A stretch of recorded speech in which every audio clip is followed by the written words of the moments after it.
Coach, just takeaways from this weekend. Obviously, 2 straight weeks on the road. It's been a long road trip, but what are your takeaways from the 2 games this week? Yeah, I think as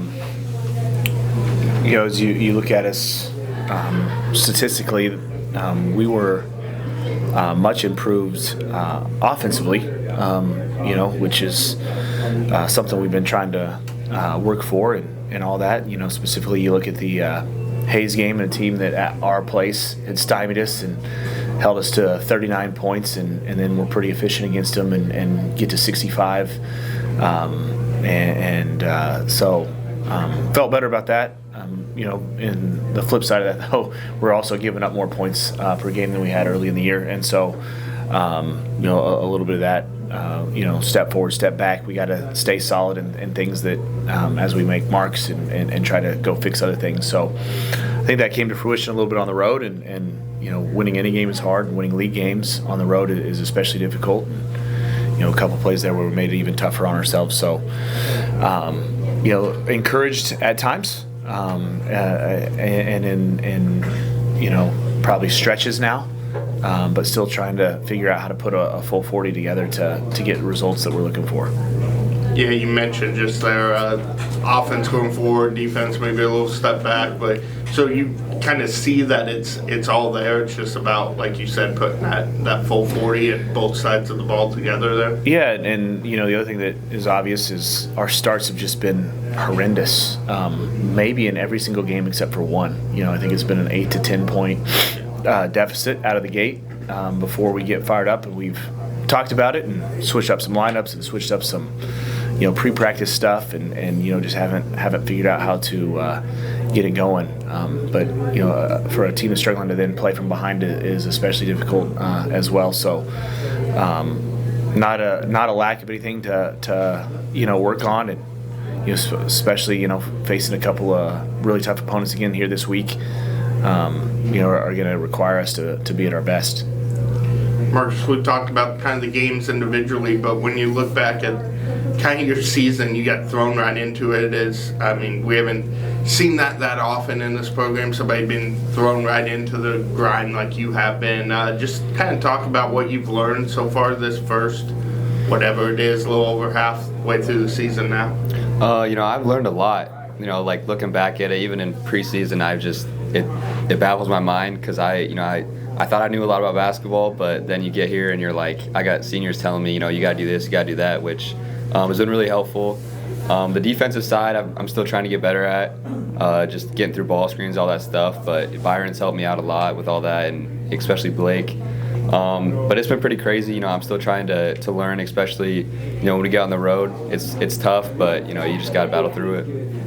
Coach, what have you seen from Marcus' growth? Like you said, true freshman coming into a tough league and everything. What have you seen from the way he's handled it? Yeah, and you mentioned it. There's been some really good players that have been young in this program. But a lot of times they have the benefit of that redshirt year and then play against All-American type guys in practice every day. And so just even in conversations with Marcus, like you don't really understand it maybe until you go back home, and so he got to go home over Christmas and practice a little bit with his high school guys and guys that were somewhat peers of his last year, and him understand like, oh wow, I'm way better than I was maybe even 9 months ago. As his season ended in a state championship and that stuff. But obviously been a very bright spot for us. His percentages are awesome, and the only thing I think we wish more right now is that we could get him to shoot it more, find more shots for him. I think he's right around that 8 to 10 shots a game, and if we could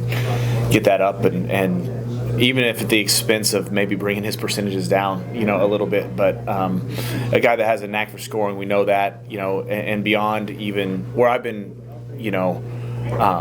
really pleased with him is the obvious is his ability to shoot the basketball behind the 3-point line. Like that's anyone can watch that and say, wow, that kid does that at an elite level. But also turning the corner and getting chances to get to the free throw line. We're still trying to get him a bucket or two a game in transition, and all of a sudden you add 4 points to your scoring average because you get to lay it in once in each half just by changing ends. I think will continue to be a growth for him. but yeah, no complaints, in regards to Marcus and his approach, and kind of he is who we thought he was in that way, and are glad that has proven true. What's the dynamic with the schedule's different this year, I guess. You haven't gone through it any other way yet, but not normally do you play the same team twice in 2 weeks. So what is that kind of, obviously you do that this weekend, preparing for that again this coming weekend. What's that dynamic like? Well, other than the fact that they're really good, I have liked it in that way, because you haven't had to go back into the archives. Hey, remember when we played these guys 8 weeks ago or before Christmas or whatever it is? It's fresh in your mind, and so a few of the things that you're able to change or have strategy-wise is really fresh and really easy to present to our guys. I think both in the Kearney game, where we're leading there late, and in the Hayes game where we're quite a bit more efficient. Those things came to fruition, and our guys did a good job of taking some things to the practice floor, to the game floor, and we'll see if that can be the case here, as we flip it over with both Washburn and UCM this week as well. Last week Washburn was number 2. This week again was number 1. Do they seem like they're playing like the number 1 team in the country? I would say, yeah. I mean, watching them on film, they had the 48-point win against Newman on Saturday. And I think as you look at it, since Christmas, they're averaging over 100 points per game. And that's all against league schools, which, gets everyone's attention right away. And so they're playing really, really well. At this point, they're really well coached. They have really good players, and they have unbelievable confidence at this point. As that program has continued to grow and get to this point with Coach Ballard, so they looked the part on film, they have our attention, obviously, from just being 2 weeks ago at their place and the result there. So. We had a good one yesterday in practice. I thought we were dialed in and with some things that we're going to try to go and do, and we'll have another good one today. Last time we got a 8 p.m. practice and a shoot around in preparation for them. We'll see if a couple days of practice and a shoot around gives us a better chance there as we're at home. But to answer your question, yeah, they're playing really well. They're a good team and worthy of that number 1 ranking right now. I just want to go back to a previous conversation, Marcus. 55% from 3, 52% from the entire field, the 10th best shooter in the UIAA. So everything that Coach is saying about your shooting is accurate. But coming in as a freshman and playing in one of the most challenging leagues in the country, what would you attribute as the reason why you feel so comfortable out on the floor, why you're able to act so freely? I would just give most of the credit to my coaches and teammates. It's hard coming off screen sometimes, but they always put me in a good spot. I try not to take a bad shot every once in a while, so I've been working on that, because in high school, I would shoot some questionable shots, but just the credit goes to them, and I think our offense has gotten a lot better as the seasons go on, and I think we're getting closer. Obviously, the end result hasn't worked out yet, but I think we'll be just fine. And I think his teammates have grown to understand how good of a player he is too. Maybe some things that the coaching staff understood early, this freshman, are you sure? That's just a natural, human deal with that. The thing that's also incredible about those stats, and you'll know this better than me, but I think you start out 0 for 9 or 0 for 10. I was going to say that, yeah. I couldn't hit a shot to save my life. To start the year. And so fed into some of the older guys, this guy's the shooter, he's 0 for 9, and that stuff way. But so those stats, if you take away, and you obviously can't, but you take away those first 2 or 3 games where he didn't toss one in there out of the gate, get even more impressive. Marcus, when did you feel like everything was kind of clicking? I've gone back through the last 13 games. It's been an incredible mark. Is that when it happened, against Southwestern and Holman, and everything kind of felt like it started to feel like a college basketball player again? I would say kind of the one game where it clicked was when I actually hit my first 3, and I think it was against Southwest Minnesota State. And I ended up talking to Coach Keeley after I think we lost to Concordia St. Paul, and we just had a man-to-man conversation about what I need to expect and what he needs out of me. And I appreciated that a lot. And, as the season's gone on, obviously, your confidence grows a little bit, and having great people around you is really the biggest testament. Does it feel odd when it hits the rim right now? As opposed to I just, like I say, just shoot it as I've always done. But, yeah, I guess just having confidence. I try not to think about, the percentages and all that stuff because, knock on wood, obviously, I don't want to jinx anything, but I guess that's just how it goes. I'll handle the percentages, don't think about it. Yeah.